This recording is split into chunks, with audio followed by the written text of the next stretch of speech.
Bonjour, c'est Nancy Kawaya. Alors aujourd'hui, nous sommes dans le centre d'Ixelles. Nous sommes dans ce quartier cosmopolite, venus rencontrer une militante, activiste, afrodescendante Mireille Théoussi-Robert. Et c'est à la librairie Pépite Blues que nous allons poser les caméras d'enjeu pour aller à la rencontre de Mireille Théoussi-Robert. Si vous nous suivez, vous en saurez plus. À tout de suite.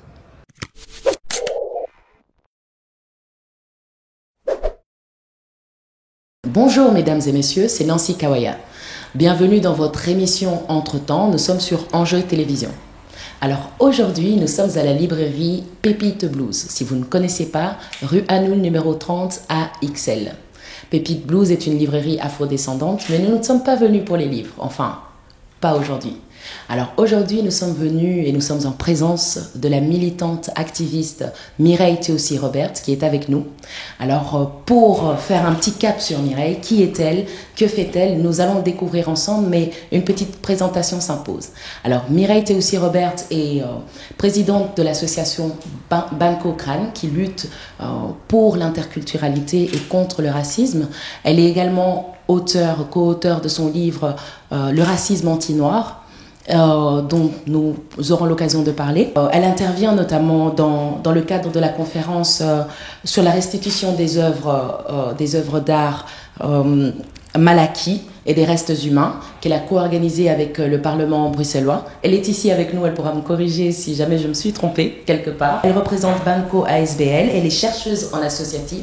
Elle-même, elle se définit comme une tutrice de résilience. Bonjour Mireille. Bonjour Nancy. Voici en quelques lignes ce que nous avons de toi et on espère pouvoir faire découvrir à nos téléspectateurs aujourd'hui beaucoup plus sur ce que tu fais, qui tu es et puis ton calendrier, l'agenda, qu'est-ce que tu as prévu. Alors pour rentrer dans le vif du sujet, on voudrait d'abord, avant qu'on entre dans le vif du sujet, excusez-moi, j'ai oublié de remercier les responsables de Pépite Blues de nous avoir accueillis dans ce cadre et de nous avoir permis de faire notre petite émission avec Mireille. Et donc Mireille, on va entrer tout de suite dans le vif du sujet. Est-ce que tu peux nous dire, on sait que tu as plusieurs casquettes, mais comment est-ce que toi tu te définis en quelques mots ? Alors effectivement, je me définis comme une tutrice de résilience parce que j'accompagne les personnes impactées par le racisme notamment à résilier, donc à traverser ces moments difficiles et à continuer leur vie et à se réaliser.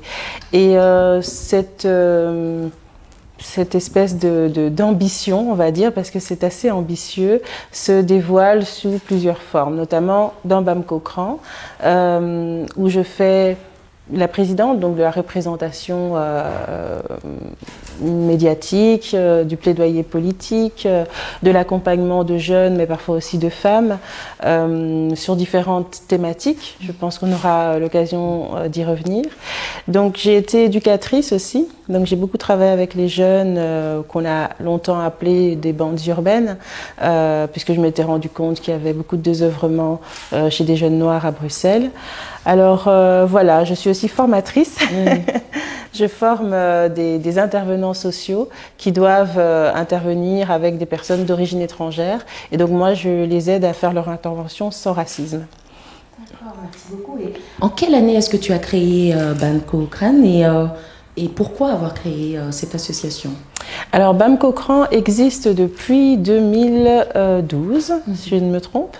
Et cette association a été créée parce qu'en tant que femme, on avait beaucoup de difficultés à s'exprimer dans le milieu activiste et antiraciste noir.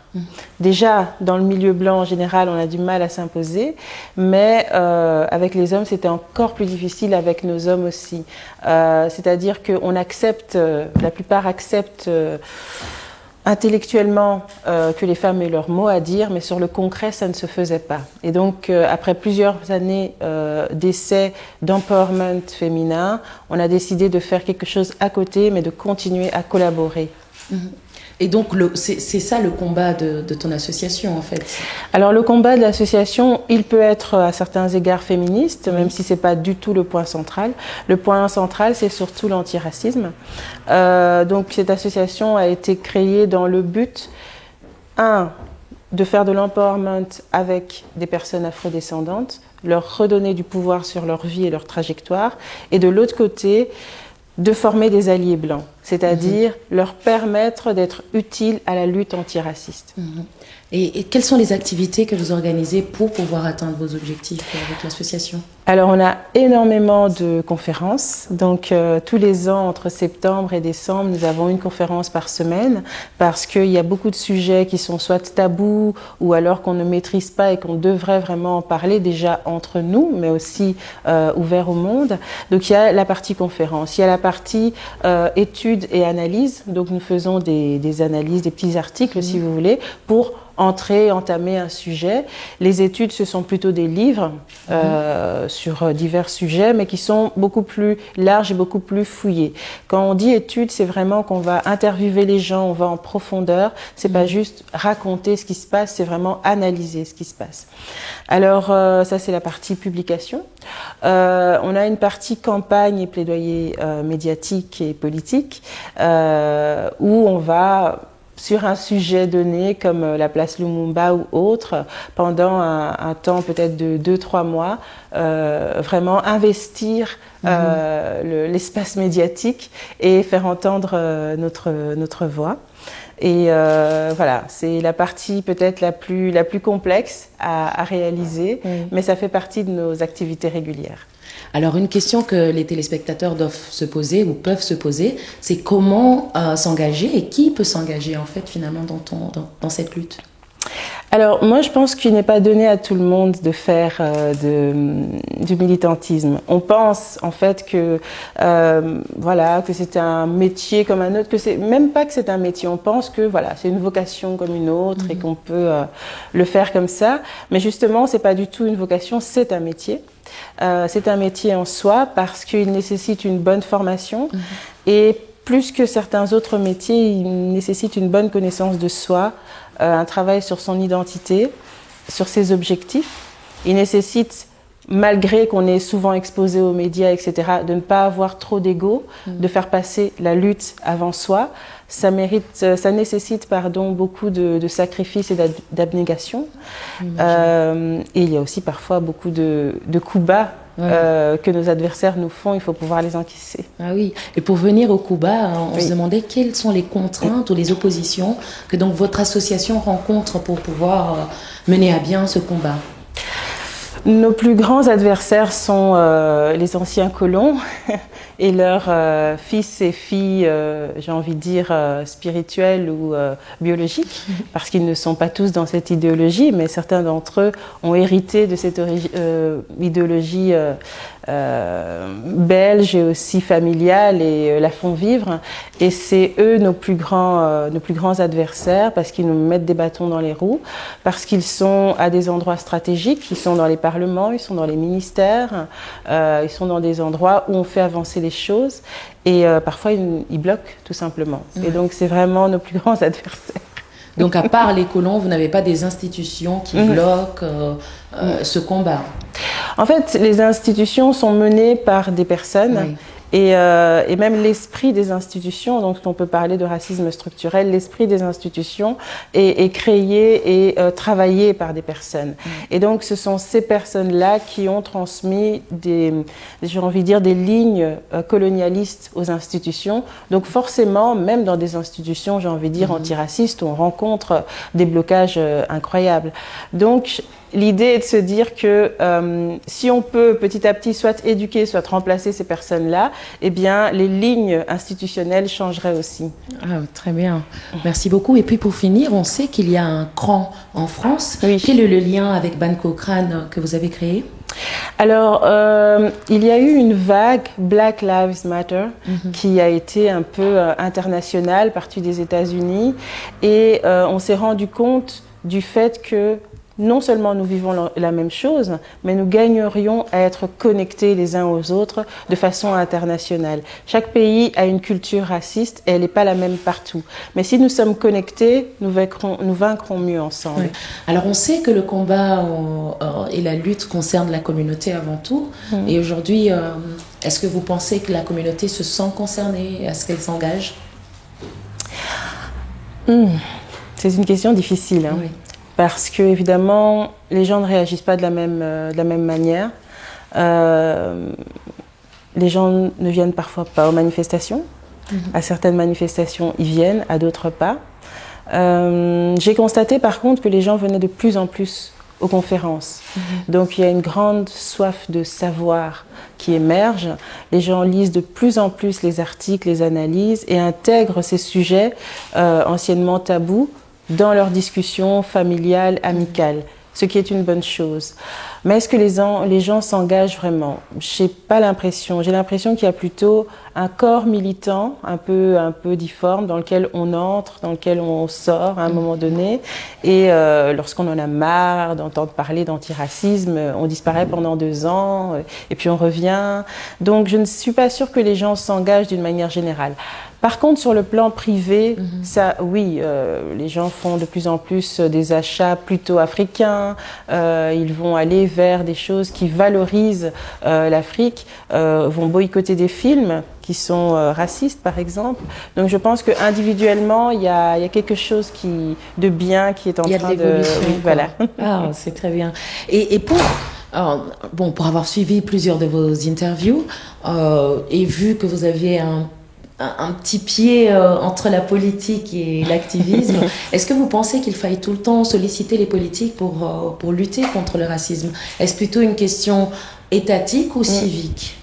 Alors je pense que c'est les deux et je considère la politique comme un outil afin d'atteindre des idéaux sociétals. Donc ici...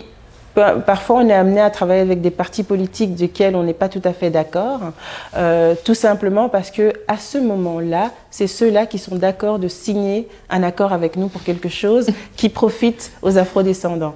Donc, la politique pour moi est un outil.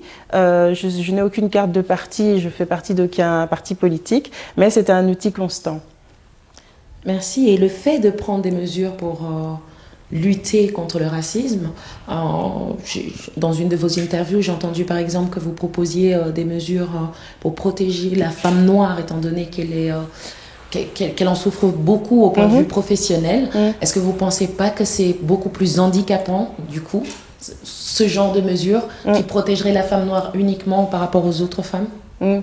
Je pense que c'est des mesures d'empowerment, de valorisation que l'on fait à certains moments. Donc c'est toujours limité dans le temps.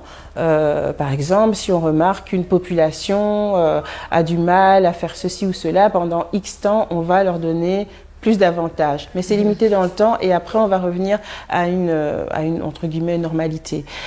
Pour le moment, certains pays appellent ça les quotas. D'autres appellent ça des objectifs chiffrés.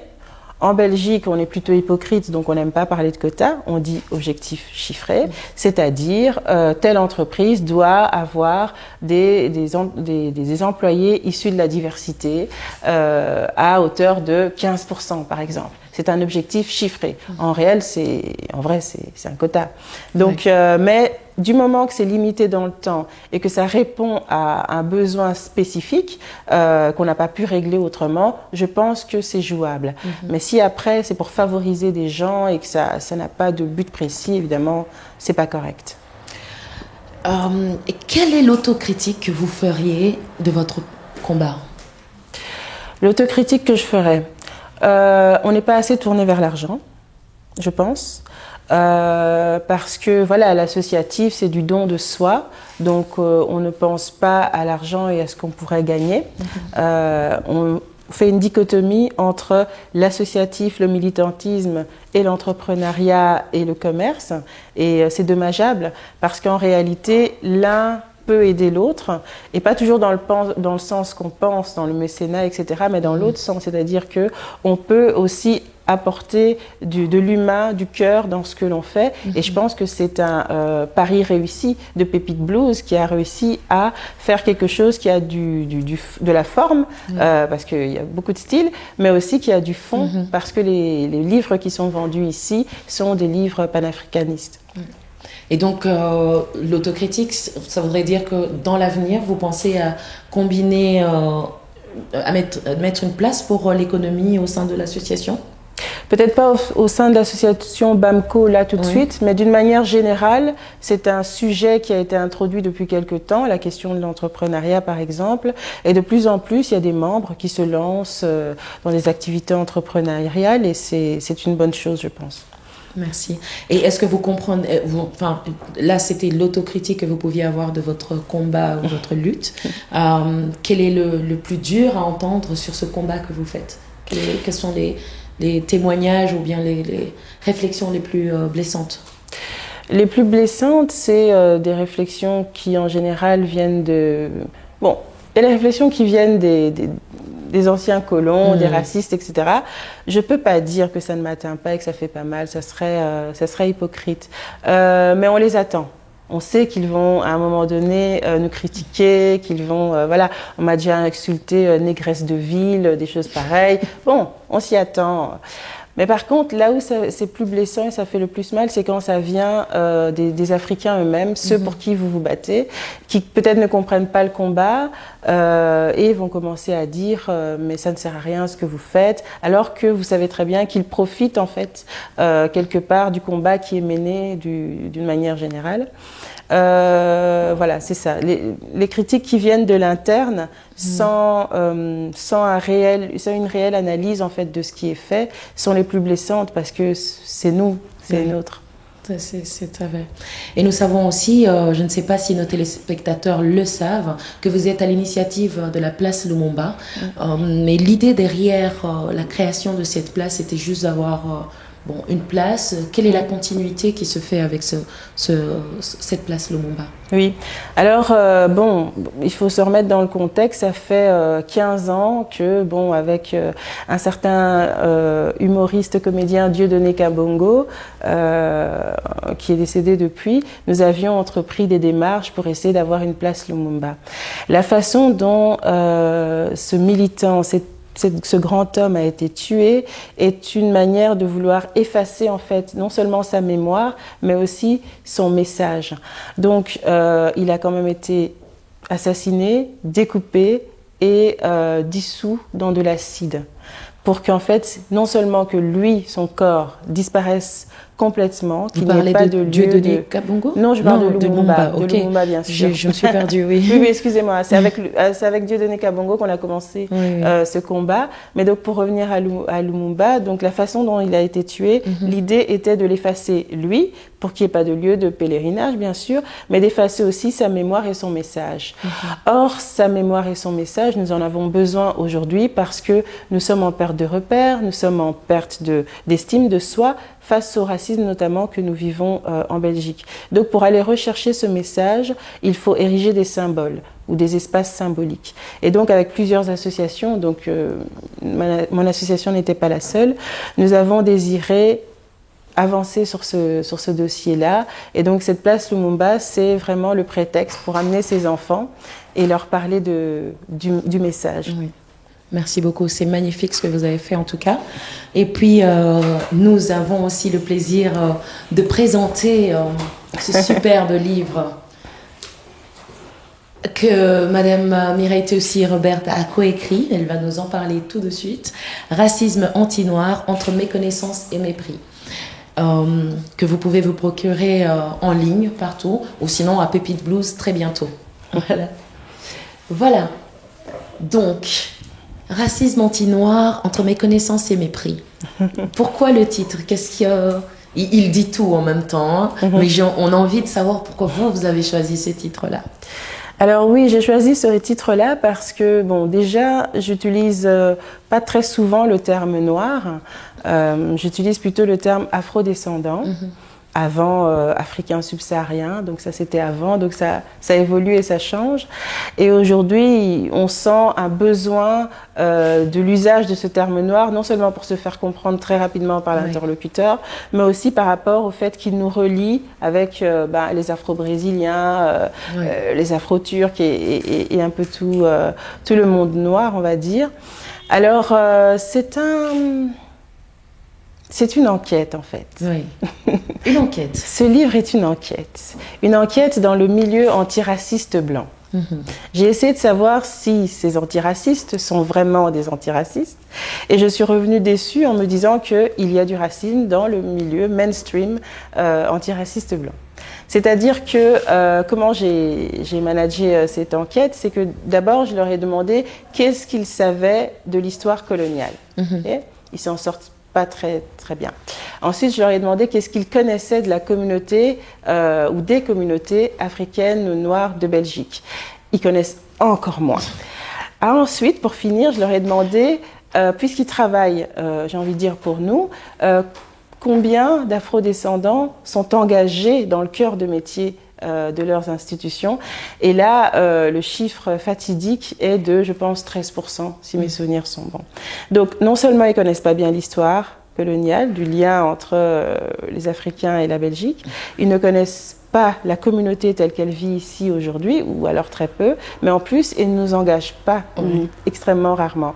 Donc finalement, je me suis dit, mais ces institutions, même si elles tiennent un discours que l'on peut qualifier d'antiraciste, dans leur pratique, elles ne montrent pas l'exemple et elles sont foncièrement racistes. Et c'était un petit peu le constat que j'ai fait et j'ai interviewé une 75, je pense, institutions, quelque chose comme ça, des institutions, de grosses institutions culturelles, socioculturelles, interculturelles, etc.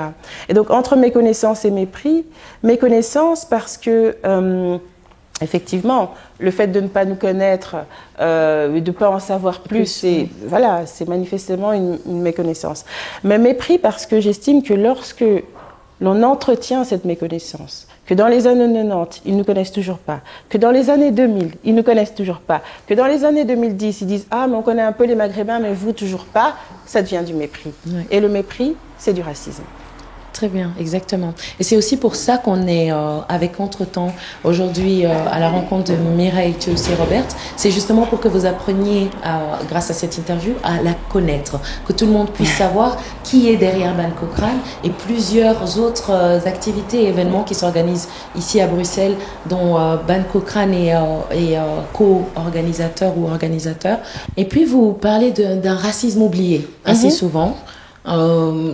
J'ai plutôt le sentiment qu'il n'a jamais été oublié, qu'il n'a jamais cessé d'exister. Donc, je ne sais pas pourquoi vous dites oublié. Pourquoi... Alors, il est oublié dans le milieu institutionnel antiraciste. C'est-à-dire qu'on a dernièrement parlé des Roms, un peu avant, on a beaucoup parlé de racisme envers les Juifs, on a parlé de beaucoup, mais racisme anti-noir, c'était un peu oh, mais est-ce qu'il y en a vraiment? Est-ce que c'est si grave que ça? Donc on ne s'y intéressait pas beaucoup. Donc c'est vraiment cette enquête dans le milieu institutionnel, lors de cette enquête, que je me suis rendu compte que c'était un racisme oublié, méprisé, voire. Et donc, c'est grâce en fait au militantisme afrodescendant qu'on a pu mettre au jour ce racisme et faire en sorte qu'il soit à l'ordre du jour, à l'agenda politique des institutions antiracistes mainstream. Et on voit que vous avez coécrit avec la collaboration de Nicolas Rousseau, qui fait partie de Ban Cochrane ou... Pas du tout. Alors Nicolas Rousseau travaillait comme moi à l'époque dans une association mainstream antiraciste justement, qui s'appelle BIPAX. Et donc voilà, on a un peu mené cette aventure ensemble. Pour lui, c'était une nouvelle thématique et c'était bien d'avoir un Belge et une Congolaise, ce face-à-face finalement, qui nous a permis d'aborder les choses parfois sur différents angles. D'ailleurs, je le remercie de m'avoir supporté pendant tout le long de cette enquête. Donc, elle est insupportable. Entre autres. Ben voilà, merci beaucoup. C'est la première partie de cette émission. Puis on se retrouve pour en savoir plus. Le Congo, l'actualité. Mireille Thieussy-Robert a encore beaucoup à nous dire sur ce qu'elle fait et ce qu'elle prévoit de faire. À tout de suite.